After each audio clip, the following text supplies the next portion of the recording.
આ રીતે મેં 500 ગ્રામ ચણાનો લોટ લઈ લીધેલો છે ચાળીને। 2 ચમચા તેલ લીધું છે, 1 ચમચી જેટલો મરીનો ભૂકો, સ્વાદ અનુસાર મીઠું, 1 ચમચી જેટલો અજમો,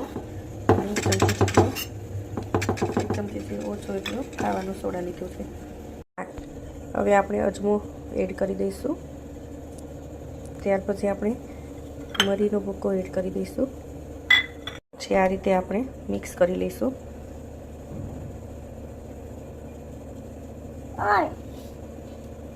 હવે આ રીતે મેં એક મોટું વાસણ લઈ લીધું છે, એની અંદર આપણે મીઠું એડ કરીશું, ખાવાનો સોડા એડ કરી દઈશું અને તેલ એડ કરી દઈશું, થોડું પાણી એડ કરીશું। બધું સરસ રીતે મિક્સ, આ રીતનું મિશ્રણ બની જાય ત્યાં સુધી આપણે મિક્સ કરી લઈશું। તે આપણે જ્યાં લોટ લીધો હતો એની અંદર આપણે એડ કરતા જઈશું અને વેલણની મદદથી આપણે લઈશું।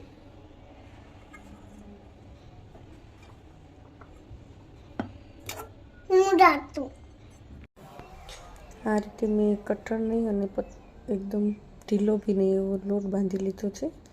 હવે એક જારું લેવાનું છે બગાડ પાડવાનો, એની અંદર આપણે થોડું તેલ લગાવીશું જેથી કરીને ચોટે નહીં।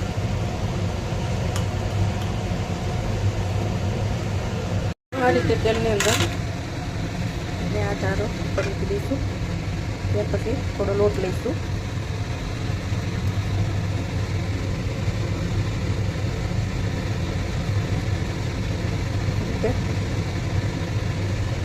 આ રીતે થોડો આંખ પાણીવાળો કરીને પછી જે હથેળિયા છે એનાથી આપણે આમ ઘસવાનું છે। આવી રીતે ધીમે ધીમે ઘસતું જવાનું છે, ના પડે કઠણ લાગતો હોય લોટ તો થોડો પાણીવાળો હાથ કરતું જવાનું છે।